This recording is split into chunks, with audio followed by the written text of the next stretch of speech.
दोस्तों, कैसे हैं? तो आज कक्षा 2 सारंगी भाग 2 का 14वां पाठ है बीज। बड़ी छोटी सी सुंदर सी प्यारी सी कहानी है और इस कहानी के जो प्रश्न उत्तर हैं वो भी उतने ही प्यारे से छोटे से हैं।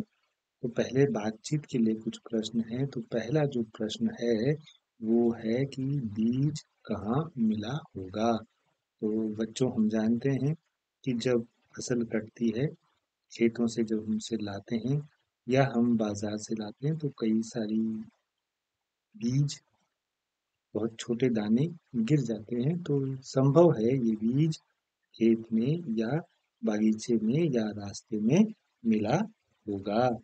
प्रश्न नंबर 2 है, पेड़ और झाड़ी में कोई फर्क होता है क्या? बिल्कुल। पेड़ लंबा, ऊंचा, घना और सालों तक खड़ा रहता है, जीवित रहता है। वहीं झाड़ियाँ बहुत छोटी होती हैं और ज़्यादा लंबे समय तक हरी-भरी नहीं रहती। कुछ झाड़ियाँ तो मौसमी होती हैं, मौसम में उगती हैं और जैसे ही मौसम जाता है वैसे ही वो सूख जाती है, खत्म हो जाती हैं। तो पेड़ और झाड़ी में अंतर तो होता है। अच्छा, तीसरा जो प्रश्न है वो है कि कहानी में क्यों कहा गया है कि कोई फर्क नहीं पड़ता? बिल्कुल।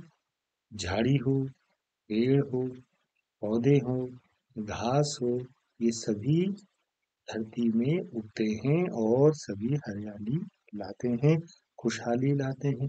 धरती में जीवन सभी के रहने से ही तो है। यहाँ इस धरती में, एक अकेली धरती में जिसमें जीवन है वो हमारी धरती है और उसमें हर जीव जंतु का, पेड़ पौधों का, घास पत्ती का अपना अपना रोल होता है, अपनी अपनी भूमिका होती है और हर कोई एक दूसरे के लिए बना है और एक दूसरे पर निर्भर है। तो इकोलॉजिकल सिस्टम के लिए भी सभी का रहना बहुत जरूरी है। इसलिए ये बात है कि कोई फर्क नहीं पड़ता, चाहे वो पेड़ हो, झाड़ी हो, पौधा हो। अगला प्रश्न है बातचीत के लिए कि क्या आपने कभी बीज बोया है या किसी और को बीज बोते हुए देखा है? जी हाँ, मैंने तो राई, मूली, करेले के बीज बोए हैं, लौकी के बीज भी बोए हैं, कद्दू के बीज भी बोए हैं और मैंने अपनी माँ जी, पिताजी, दादा और दादी जी को भी बीज बोते हुए देखा है। हो सकता है कि आप शहरों में रहते हों, तो भी गमलों में हम लोग फूल उगाते हैं, गमलों में सब्जियाँ उगाते हैं, तो ज़रूर आपने किसी न किसी को गमलों में ही सही निराई-गुड़ाई करते हुए, बीज बोते हुए देखा होगा। जो भी आपने देखा है उसको आप बता सकते हैं। अगला जो प्रश्न है वो देखिए, हमने आपको करके दे दिया है। यहाँ पे रिक्त स्थान की पूर्ति है कि बीज बोने के लिए गमला, यहाँ गमला बना है तो गमले, पानी और धूप की आवश्यकता पड़ती है। और गमला खाली गमला नहीं, बल्कि गमले में क्या होनी चाहिए? मिट्टी होनी चाहिए। तो मिट्टी, पानी, धूप और हवा, ये पेड़ पौधों के लिए जरूरी होती है। और छठा जो प्रश्न है उसमें आपको लिखना है बीच में फल। तो फल बीज में फल भी लग सकते हैं और फूल भी।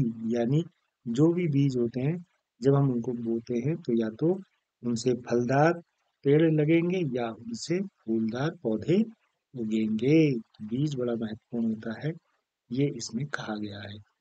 तो यही हमने दोबारा यहाँ पे लिख दिया है। इसके अलावा रंग भरना है। देखिए कितना सुंदर मोर बनाया गया है, उसको कलरफुल किया गया है, लेकिन ये आपको यहाँ कलर करना है।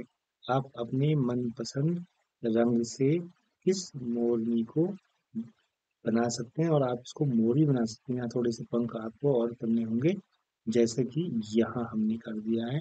ये देखिए, ये मोर बना दिया है और मोर के पंख बहुत होते हैं, जब वो नाचता है तो बड़ा प्यारा लगता है। आप अपनी पसंद से बना सकते हैं, जैसा आपको ठीक लगे तो ये करिएगा आप। और वीडियो यदि पसंद आया हो तो प्लीज़ लाइक कीजिए, सब्सक्राइब कीजिए और जो है शेयर कीजिए।